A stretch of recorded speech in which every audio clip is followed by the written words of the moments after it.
Well, the floral pavilions have to be our favourite place, don't they?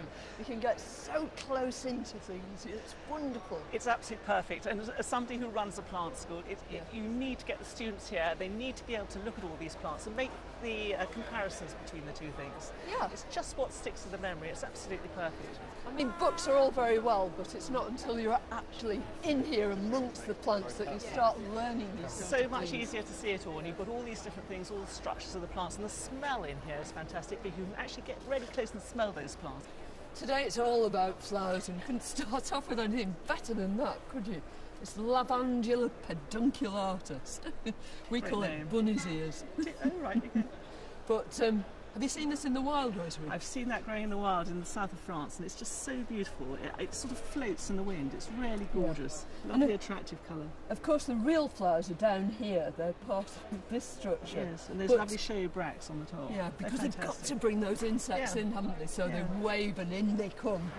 That purple is very attractive to insects, isn't it? Very attractive, and another great one here. So's that scent. Yeah, Patty's plum, which, you know, this doesn't beat about the bush, does it? It sure doesn't, no. It's just knock you in the eye. Yeah. But those flowers are there for such a short time, so all poppies are like that, yeah? Yes, very brief, but very showy and very dramatic. Yeah, and a colour that's going to sort of get everything to come in, although Patty's plum very seldom sets seed, but the great majority of poppies really do. So that pollination is vitally important. I love this Nortia. It's fantastic, that Nortia, isn't it? Yeah, and a completely different way of bringing the bees too, because this whole series of little tiny florets in the centre, surrounded by this skirt of extra petals. Yes. It really does. And another lavender, yes, a slightly different one, slightly shorter bracts, and a slightly different colour. And of course the colour of these delphiniums really brings in the insects. Well, that's not always true of red, is it? Although these geums are pollinated by insects. They are, but there are a lot of other things that are bright red and they're pollinated by different things. So if you think about a lot of plants from South America, there's embothriums. So here, the most beautiful, strong, intense coloured flower with these lovely, very thin petals. It's absolutely beautiful, isn't it? It is. Absolutely heavenly. A member of the Proteaceae family and coming from Chile, so completely different to the Proteaceae that we recognise from South Africa. Yeah. And I mean, embothrium, flame bush, it says it all, doesn't it? It certainly does, really? yeah. And pollinated by birds, of course, but there's another thing down here. It's pollinated by hummingbirds too in its native home. And it's also native to Chile, and this Primula alpestris, I mean, what a remarkable plant. Look at those awful barbed leaves. But, you know, where they grow it in Tresco, because Mike Needham, who's the curator of the Tresco Abbey Botanic Gardens, actually brought this in a helicopter. Did he really? That must have been quite true, wasn't it? Yeah, but he had to saw off the stem because it wouldn't go into the helicopter.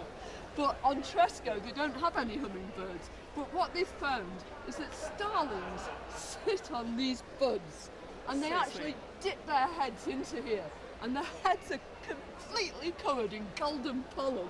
So, you know, a new race of golden-headed starlings.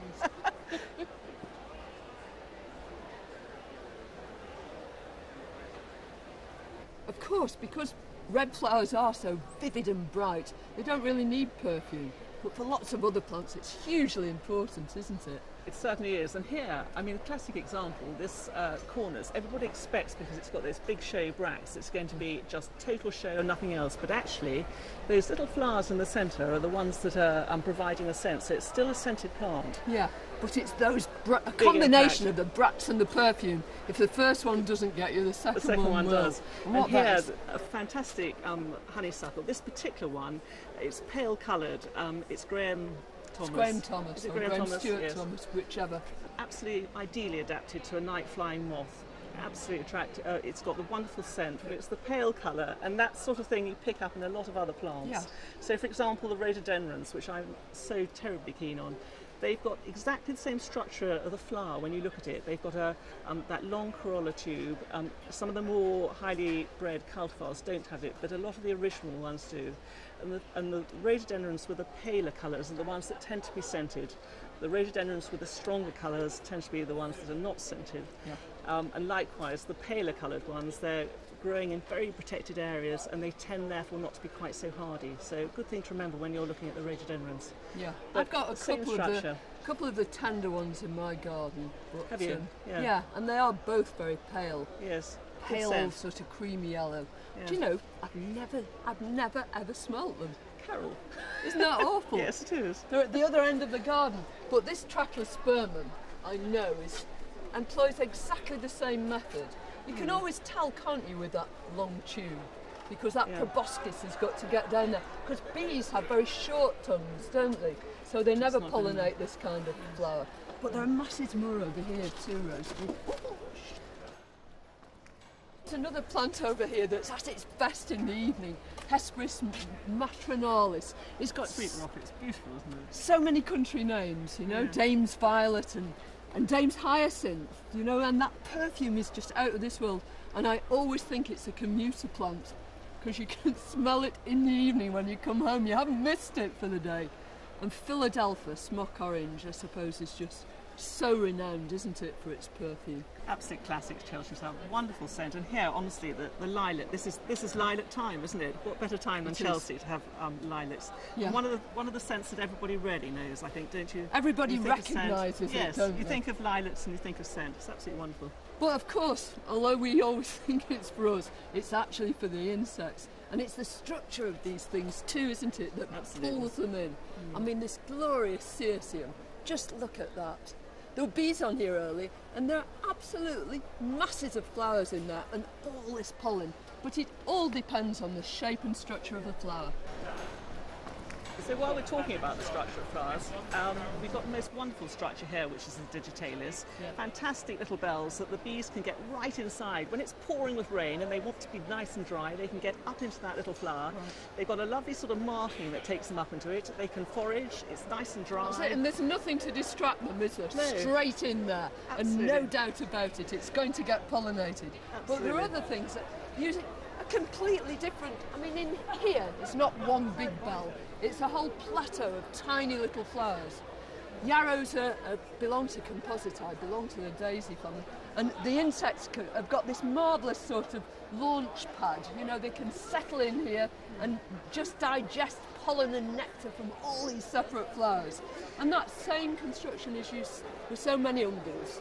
You know, cow parsley and they don't actually have to think too much about it either. It's a sort of fairly basic thing. They come in, they can forage, and they can get out. That's it, and the colour's all there too. Perfect. Yeah. But I mean, this is an umbel as well. The Strontia are umbels. But here, instead of having a plateau, you've got this wonderful sort of pincushion of tiny little flowers with these big bright bracts to advertise the fact. Absolutely lovely. So here a plant, in contrast to the very simple plants, this one is so beautifully evolved. It's got so much structure to it.